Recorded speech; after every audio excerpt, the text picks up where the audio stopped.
On the morning of October 14, 2022, the quiet Pennsylvania town of Millbrook should have been buzzing with wedding day excitement. Anita Hartman, 28, was set to marry Daniel Walsh, her boyfriend of 4 years, at a vineyard just outside town. But by noon the champagne stayed corked, the chairs remained empty, and Anita was gone. She never showed up at the bridal suite. Her phone was off. Her car, a white Honda Civic, was still in the driveway of the house she shared with Daniel. Her dress hung untouched in the garment bag. At first, police treated it as a missing person case.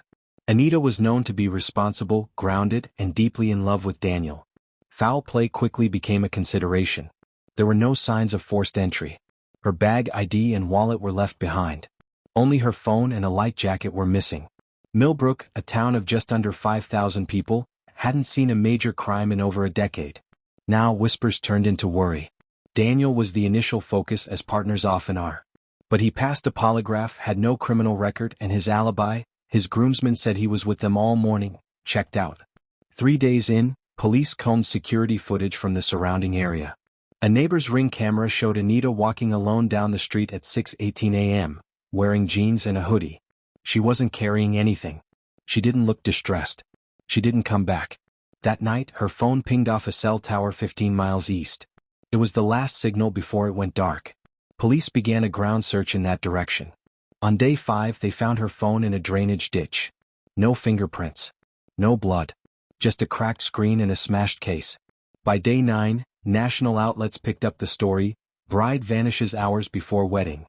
Her image, hazel eyes, warm smile, was everywhere. Her friends and family made heartfelt pleas. Her mother sobbed through interviews.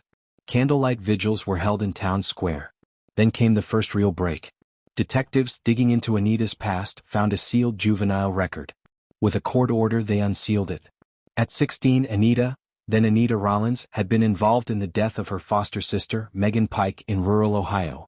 The death had been ruled accidental, a fall from a second-story balcony during an argument. Anita was never charged but was quietly moved to another foster home.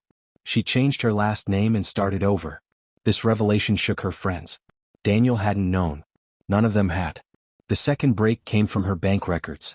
In the weeks leading up to the wedding, Anita had withdrawn nearly $4,000 in cash, in small increments. She told Daniel it was for wedding vendors. But there were no receipts. The working theory shifted. Was Anita running from something?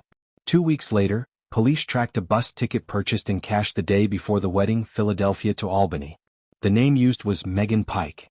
Detectives pulled security footage from the bus station. The timestamp matched. A woman resembling Anita in a baseball cap and sunglasses boarded the bus alone. But it didn't make sense. Anita had never spoken of guilt or fear. Her therapist, under subpoena, shared that Anita had recurring dreams of a girl at the bottom of the stairs, but never showed signs of being unstable or paranoid. Then another twist. A woman matching Anita's description was reported seen in a rest stop off I-90, disoriented, with a man. The clerk didn't catch the license plate but remembered the man had an arm tattoo, a crow. The lead seemed like a dead end, until one of Anita's bridesmaids, Lauren, mentioned a man Anita had confided about after a few glasses of wine, Ben Crowley. They'd dated briefly in college, broke up badly, and he'd shown up at her workplace 2 years ago, uninvited. She never reported it. Crowley lived in upstate New York, alone, worked part-time at a hardware store, and had a crow tattoo on his arm. When police searched his cabin, they found women's clothes in a back room. A torn page from a bridal magazine. And a Polaroid of Anita from years ago, hidden in a book. Crowley confessed.